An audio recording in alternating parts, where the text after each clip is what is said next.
سيئات أعمالنا من يهده الله فلا مضل له ومن يضلل فلا هادي له أشهد أن لا إله إلا الله أشهد أن محمدا عبده ورسوله يا أيها الذين آمنوا اتقوا الله حق تقاته ولا تموتن إلا وأنتم مسلمون. السلام عليكم.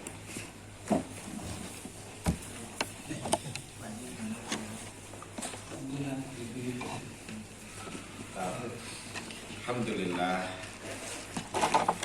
teman-teman sekalian, jamaah rehlah, para sesepuh yang Allah muliakan, Pak Tanto, Pak Joko, Pak Budi, Pak Supri, yang lainnya masih muda. Semoga Allah senantiasa merahmati kita semuanya. Alhamdulillah, malam hari ini kita bisa bermajelis lagi di tempat Pak Haji Untung. Alhamdulillah beliau sudah mulai segera. Alhamdulillah, semoga Allah SWT memberikan kesehatan, menjaga beliau. Hari Rabu kemarin, sebagian dari teman-teman telah mengikuti pelatihan pemuliaan jenazah Mas Sirawan, Dwi, terus siapa lagi? Seno dan Pak Supri. Simple, maka sepertinya kita juga perlu secara khusus menyelenggarakan terbatas ini di tempat yang kita bisa fokus. Salah satunya adalah bagaimana kita mengurusi jenazah supaya setiap kita bisa memuliakan keluarga, khususnya supaya saat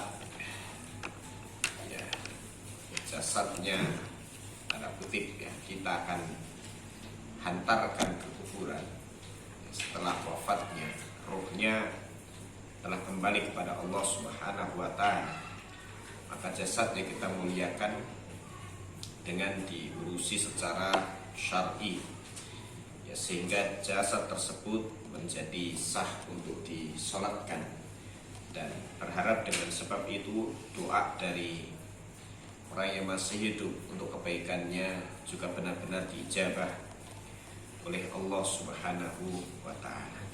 Dan itu yang paling punya kewajiban mengurus salah satu anggota keluarga adalah keluarga tersebut, karena pasti ketika memandikannya akan hadir perasaan sayang. Nah, sayang itulah yang kemudian akan mendorong dirinya memperlakukan dengan yang terbaik dan tidak berucap kecuali yang terbaik.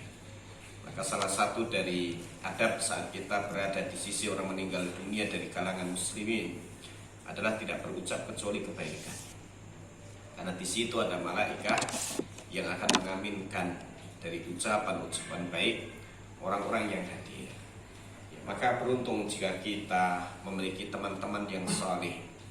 Ketika di antara kita wafat, maka dia akan hadir dengan kalimah-kalimah thayyibah, Allahumma ighfir lahu, Allahumma arhamhu, dan juga kalimat-kalimat yang berisi husnudzon kepada Allah Ta'ala dan juga husnudzon kepada saudaranya. Tentu berbeda ketika yang datang adalah atau yang teman kesehariannya adalah orang-orang yang tidak sholat, tidak ngaji. Mungkin akan banyak yang datang dan mengerumuni, tapi sebatas mereka untuk menunjukkan simpati atau merasa bagian dari grupnya, tapi tidak bisa melakukan sesuatu yang benar-benar dibutuhkan oleh dia. Yang ada adalah berkumpul, meramaikan, merokok bersama, atau bahkan ketawa ketiwi di saat saudaranya sedang meninggal dunia. Maka di antara adab saat kita bertakziah adalah kita menunjukkan satu suasana yang sama dengan yang dialami oleh keluarga, tidak menunjukkan situasi yang berbeda. Maka kita menunjukkan bahwa kita juga memiliki rasa seperti yang dirasakan oleh anggota keluarga, sehingga dari sebab itu akan lebih bisa memaksimalkan doa dan juga kalimah-kalimah thayyibah di sisi orang yang meninggal dunia. Bahkan ketika seseorang punya kawan yang banyak, tapi bukan ahli sholat, bukan ahli ibadah, bukan ahli ilmu. Ya. Ketika ikut menghantarkan ke masjid untuk disolatkan, kebanyakan mereka adalah menunggu di pinggir jalan. Ya. Hanya meramaikan dalam iringan-iringan, tapi tidak meramaikan masjid atau jamaah dalam mensolatkannya, dan juga tidak meramaikan kubur itu dengan doa. Maka di antara sebab kebaikan yang Allah akan berikan kepada kita itu bukan hanya melalui diri kita saja, tapi terkadang melalui orang lain yang ada di sekitar kita. Di antaranya adalah saudara-saudara kita. Ada kalanya seseorang itu benar-benar diampuni oleh Allah Ta'ala, dia dijauhkan dari murka, dijauhkan dari kesulitan, malapetaka, dan dibukakan pintu-pintu kebaikan, bukan dari usahanya, tapi dari doa saudara-saudaranya. Bahkan yang pelajaran yang paling penting dan sangat istimewa di hari Jumat, ya, lebih-lebih di Rabiul Awal, ya, tentang sholawat atas Nabi Sallallahu Alaihi Wasallam. Diperintahkan memperbanyaknya di hari Jumat. Apalagi kita sedang di Rabiul Awal, hari atau bulan lahir sekaligus bulan wafatnya Rasulullah Sallallahu Alaihi Wasallam. Kita menyampaikan salawat atas beliau, ya. Dan lebih khusus lagi setelah kita mendengar adzan, kita bacakan salawat lalu kita doakan beliau. Allahumma rabba hadhihi da'wati tammah wassalatil qa'imah ati Muhammadanil wasilata wal fadilah wa ba'athu maqama mahmudanil ladzi wa'atta. Ya. Salah satu yang diterangkan Ibnu Qayyim dalam Jala'ul Afham, melalui salawat dan doa ini Allah Subhanahu wa ta'ala berikan tambahan kebaikan untuk Rasulnya dengan sebab salawat umatnya. Sebenarnya Allah kuasa langsung berikan kebaikan itu untuk Rasulnya, tapi yang menjadi istimewa adalah Allah jadikan salawat umat ini dan doa baik umat ini untuk beliau itu sebagai wasilah, sebagai sabab, sebagai sarana Nabi Sallallahu Alaihi Wasallam mendapatkan kebaikan berlimpah.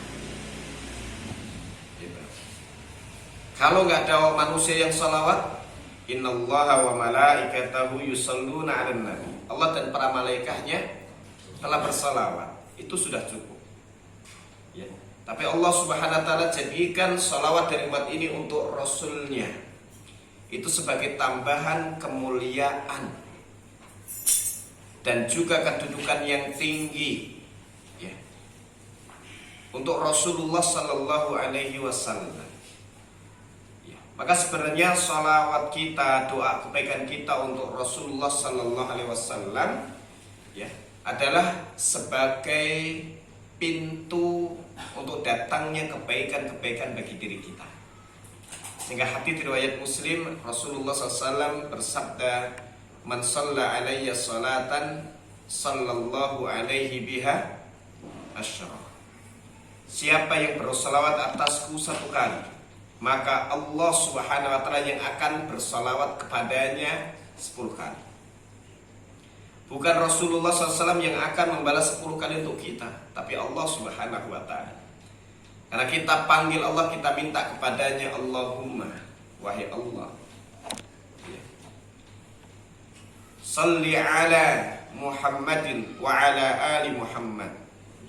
Sampaikan salawat kepada Nabi Muhammad dan keluarga Nabi Muhammad. Maka Allah akan balas untuk kita 10 kali lipat, 10 kali lipat. Dan yang akan bersalawat atas kita adalah Allah Subhanahu wa ta'ala.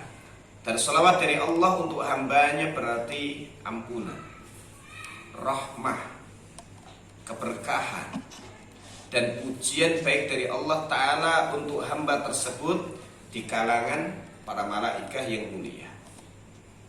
Itu istimewa, ya. Nah, salawat kita dan doa kita untuk kebaikan Rasulullah SAW Allah jadikan sebagai sebab beliau mendapatkan tambahan kebaikan dan juga semakin ditinggikan derajat beliau sallallahu alaihi wasallam.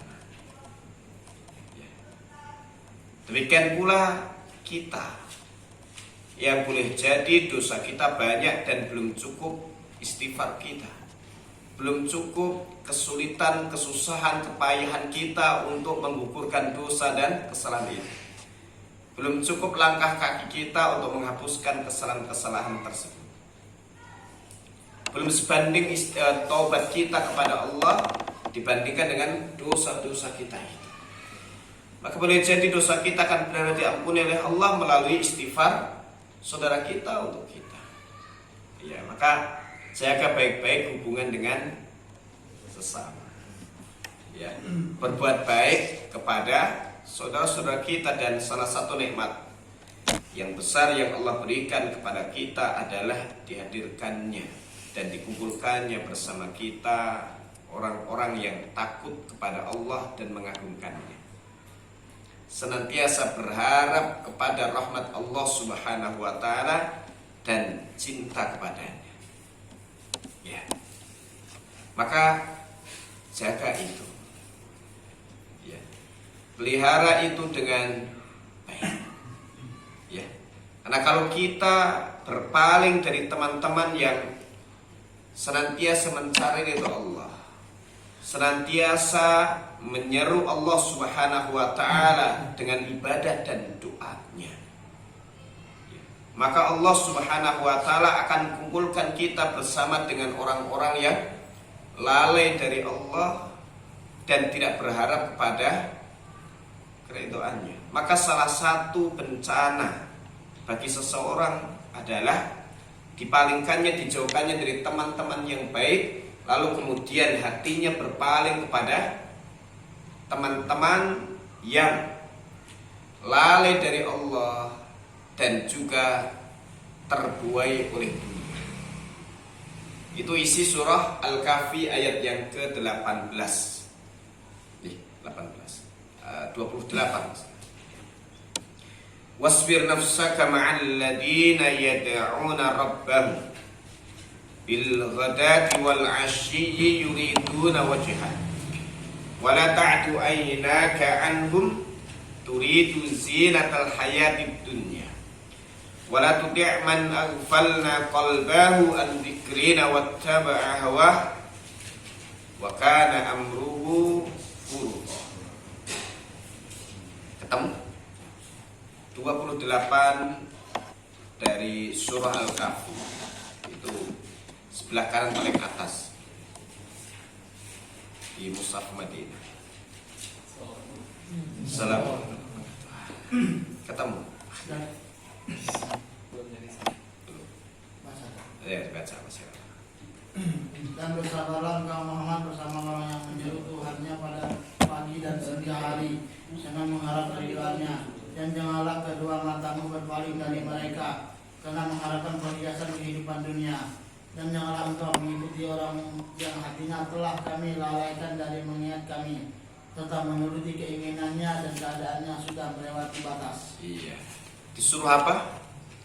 Sabar, berteman, berkawan, berkumpul bersama dengan orang-orang yang selalu menyeru Allah, ibadah kepadanya, berdoa kepada Allah, berzikir kepada Allah Subhanahu wa taala di waktu pagi dan sore.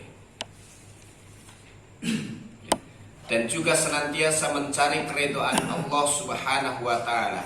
Berkumpul bersama mereka itu akan menjadi obat bagi hati dan akan menjadi nutrisi untuk hati.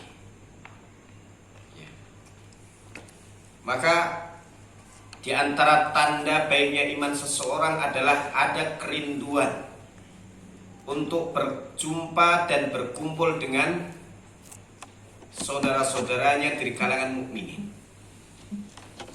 Dan ada kebahagiaan ketika berjumpa dan berkumpul dengan mereka. Jadi sejumlah ulama telah menyampaikan kalimat-kalimat hikmahnya. Salah satunya adalah Ibnu Al-Munkadir, salah satu perawi Imam Al-Bukhari. Beliau mengatakan tidak tersisa kebahagiaan dunia bagiku kecuali dalam 3 hal. Yang pertama, qiyamul lail. Yang kedua, sholat berjamaah. Dan yang ketiga adalah liqaul ikhwan, jumpa dengan saudara-saudara seiman. Bahkan Imam Syafi'i punya perkataan yang sangat menyentuh. Kalau bukan ingin ada kebahagiaan saat jumpa dengan orang-orang beriman, dengan saudara-saudara seiman, maka tidak ingin berlama-lama hidup di dunia ini. Jadi senang berkumpul dengan orang beriman, maka waqfid janahaka liman ittaba'aka minal mu'minin. Rendahkan dirimu Muhammad, ya, terhadap orang-orang beriman yang mengikutimu. Artinya suruh bersikap baik, bersikap lembut, ya, memaafkan, ya.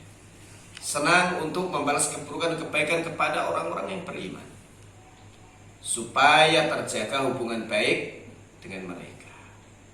Kadang harus pandai-pandai untuk menjaga lisan supaya tidak menyakiti saudara.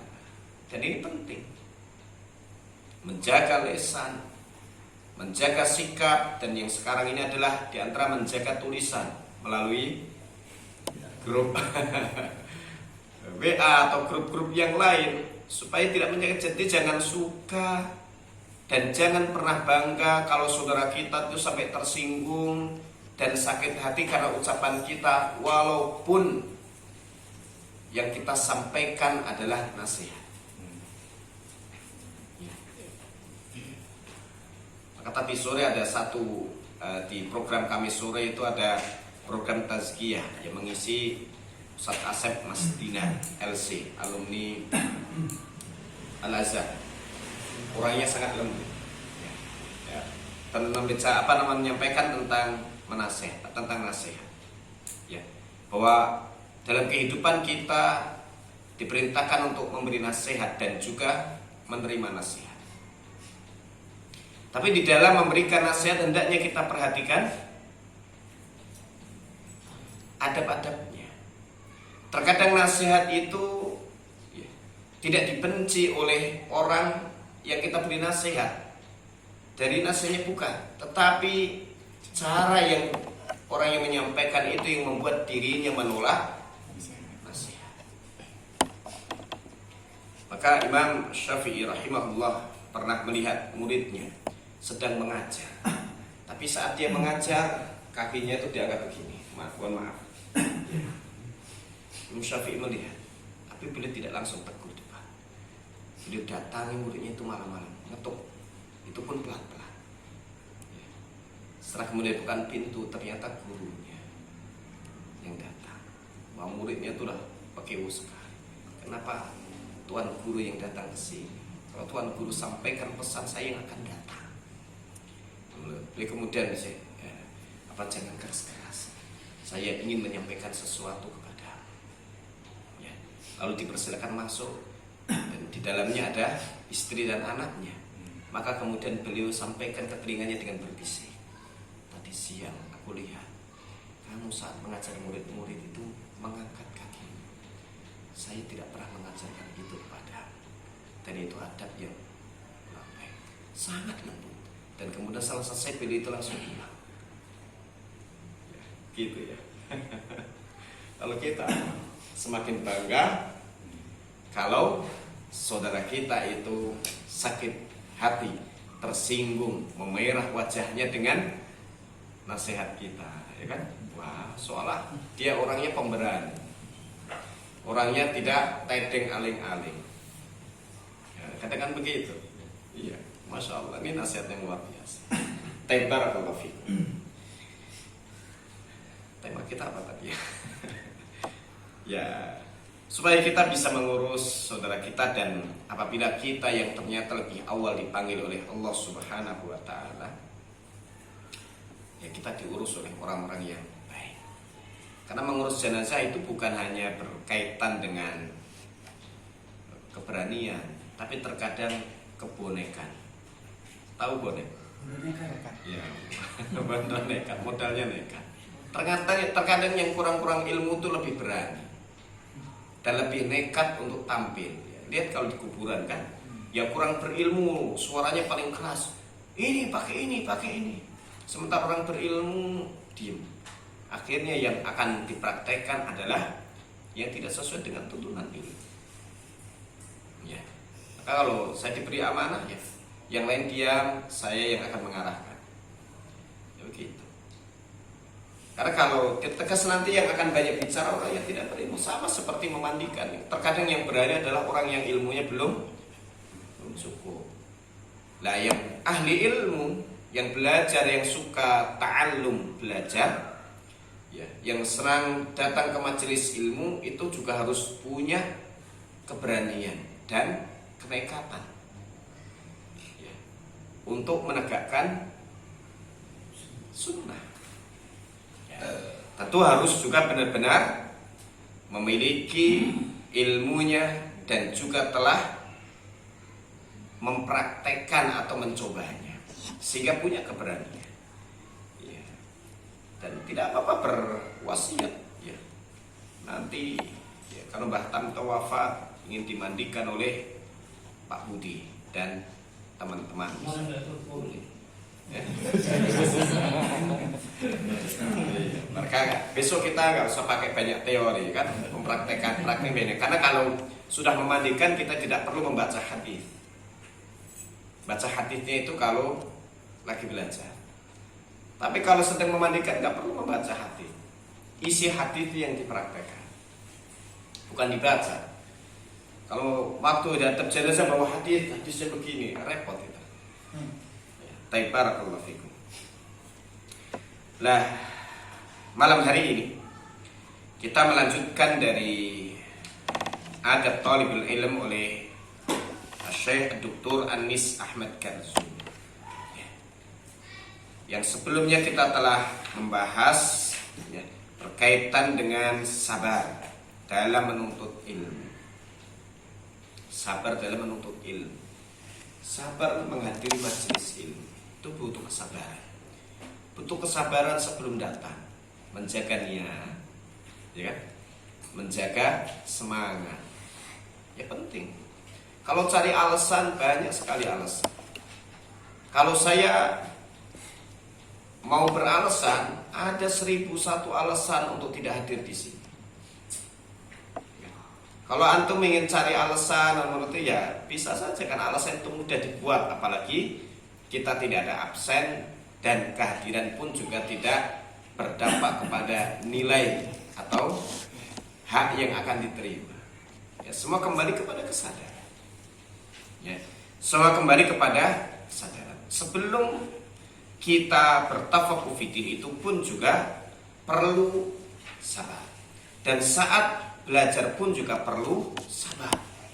Bahkan setelah belajar pun juga perlu sabar untuk mengulang. Atau yang kemudian ada hafalan, bersabar untuk menghafalkannya. Yang berkaitan dengan praktek, ya perlu mencoba untuk berlatih mempraktekkannya.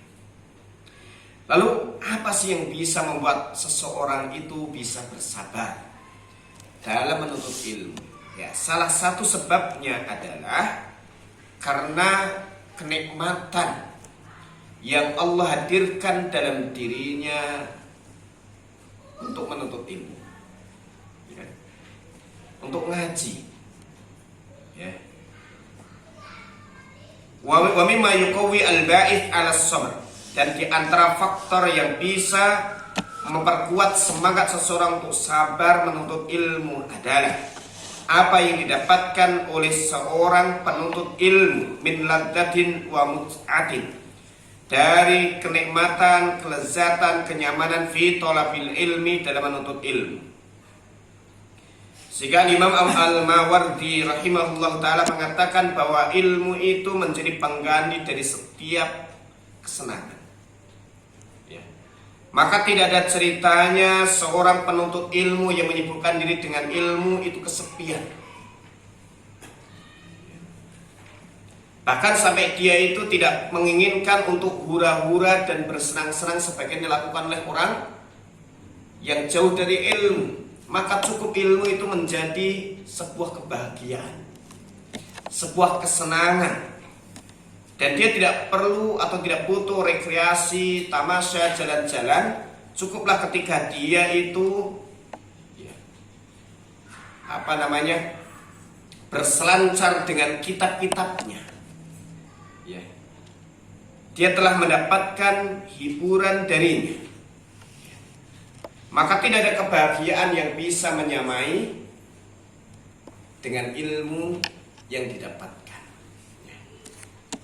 Maka hadir di majelis ilmu itu akan menyehatkan hati dan akan menjaga kesucian dan kebersihannya. Maka terkadang orang itu akan mendapatkan kesenangan, kebahagiaan, ketenangan ketika dia hadir di majelis ilmu. Wa hadhil mut'ah tunsi talibal ilmi ma yanaluhu min mata'ib. Dan tanda kebahagiaan mendapatkan ilmu itu yang bisa melupakan seorang santri terhadap letih lelahnya di dalam menuntut ilmu. Itu yang akan bisa meringankannya dalam usaha menuntut ilmu. Maka darinya kita akan temukan nanti perkataan para salafun salih berkaitan dengan kebahagiaan yang didapatkan saat menuntut ilmu. Anas bin Malik radhiyallahu anhu menyampaikan bahwa Nabi sallallahu alaihi wasallam bersabda, ada dua hal yang tidak akan, ada dua orang yang tidak akan pernah kenyang. Satu, talibu ilmi, pencari ilmu. Yang kedua, wa talibu malin, dan pencari harta. Pencari ilmu, yang berarti dia tidak akan pernah merasa cukup, akan terus mencari ilmu. Kan dengan ilmu dia mendapatkan kebahagiaan. Dia semakin tahu Rabbnya, dia semakin tahu tentang kemuliaan akhlak Rasulnya, dia akan semakin tahu keindahan ajaran Islam, dan dia bisa mendapatkan satu sebab yang bisa menumbuhkan harapan di dalam dirinya. Sehingga itulah yang membuat dia itu terus ingin menambah dan menambah ilmu. Maka ada dua orang yang tidak akan pernah kenyang. Satu pencari ilmu, yang kedua pencari harta. Maka orang yang memposisikan dirinya sebagai budak harta, dia tidak akan pernah cukup di dalam mendapatkan harta. Bahkan Nabi SAW menyampaikan, kalau seseorang memiliki kekayaan berupa emas segede gunung Uhud, satu gunung Uhud, pasti dia kepingin memiliki dua gunung Uhud emas. Dan kalau sudah mendapatkan dua gunung berupa emas, dia pasti menginginkan yang ketiganya. Dan terus begitu, maka dia akan menjadikan harta itu sebagai tujuannya, sebagai tuannya. Dan tugas dia adalah mengumpulkan, menghitung-hitung, dan menyanjung harta tadi. Sampai kemudian ketika dia meninggal dunia, sudah di dunianya letih, capek, saat dapat duit, dapat harta yang banyak, ternyata dia dituntut untuk menjaga ini dan menjaga itu. Dia takut nanti habis, takut nanti rugi, takut jadi orang miskin, dan seterusnya. Sehingga tidurnya pun terbatas. Artinya baru bisa tidur. Ada sebelum matahari terbit, dia sudah harus ada jadwal meeting, dan seterusnya. Jam 2 bangun atau baru tidur? Sudah bangun. Sampai dia tidak bisa menikmati hartanya. Dan kalau sudah terkumpul harta, ya kan, ternyata dia sudah divonis tidak bisa makan ini, tidak bisa makan itu. Padahal yang dilarang adalah jenis makanan yang enak. Siksa dia. Dan kalau sudah meninggal, sedang meninggal dunia, menghadapi kematian, akan hadir semua harta di depan matanya. Ini yang dulu setelah saya kumpulkan, ini yang dulu saya telah jerih payah menghasilkannya. Lalu saya akan mati, siapa yang akan menguasainya? Ini akan diambil oleh fulan, ini akan diambil oleh fulan. Sehingga ketakutannya luar biasa. tersiksa dia saat meninggal dunia. Dan ketika kembali kepada Allah, yauma la yanfa'u malu wala banun illa man atallaha biqalbin salim. Hartanya, anak laki-lakinya, keturunannya, koleganya tidak bisa memberi manfaat untuknya sedikit pun. Ya. Sampai kemudian dia pun juga mengeluh di hadapan Allah Subhanahu wa taala, ya. Hancur sudah kekuasaanku, lenyap sudah harta benda. Ya. Padahal dia mengharapkan harta itulah yang akan mendatangkan kebaikan untuknya, tapi ternyata hartanya bisa, sehingga dia akan menjadi orang yang merugi. Maka dia tersiksa saat hidup di dunia, saat mencarinya. Dia tersiksa saat meninggal dunia akan berpisah dari harta itu. Ya, itu ketakutan demi ketakutan senantiasa menghantui. Ya, karena dia menjadikan dirinya sebagai budak dunia, dan di akhirat pasti akan merugi. Bahkan harta itu akan Allah jadikan sebagai sarana untuk menyiksa dia. Yang tidak dikeluarkan zakatnya jadikan alat setrika. Harta itu yang tidak dikeluarkan zakat dan sedekahnya akan hadir sebagai ular berbisa besar yang melilitnya dan ya, menggigitnya. Waliyadzubillah. Baik. Maka dua yang orang yang tidak akan pernah kenyang, satu pencari ilmu. Ya. Orang yang cinta ilmu tidak akan pernah cukup cari ilmu. Maka kenapa Mbah Tamto masih ngaji? Amal Mbah Tamto yang ilmu yang dibutuhkan untuk beramal mungkin sudah cukup. Ya. Karena boleh jadi di ngaji itu ketemu dengan orang-orang soleh, ketemu Pak Budi, Pak Supri, ya kan? Ya, itu sebuah tujuan yang baik. Tambah lagi memang ada kebahagiaan ketika mendengar ilmu. Ada kecintaan kepada ilmu. Ya. Ay anna kilahuma yahris ala ma yatlubu hirsan la yashba' minhu mahma talaba. Kedua orang tadi akan sangat semangat di dalam mencari apa yang diinginkannya, sehingga tidak akan pernah merasa cukup dengan apa yang didapatkannya. Ya. Bahkan ketika orang yang hidupnya hanya untuk mencari harta, semakin dia mendapatkan harta, maka akan semakin semangat lagi dan akan semakin rakus untuk memiliki yang lebih banyak. Karena boleh jadi orang yang harta sedikit nggak terlalu rakus dengan harta. Demikian pula seorang pencari ilmu, ketika telah mendapatkan ilmu, dia tidak akan pernah cukup dengan yang seperti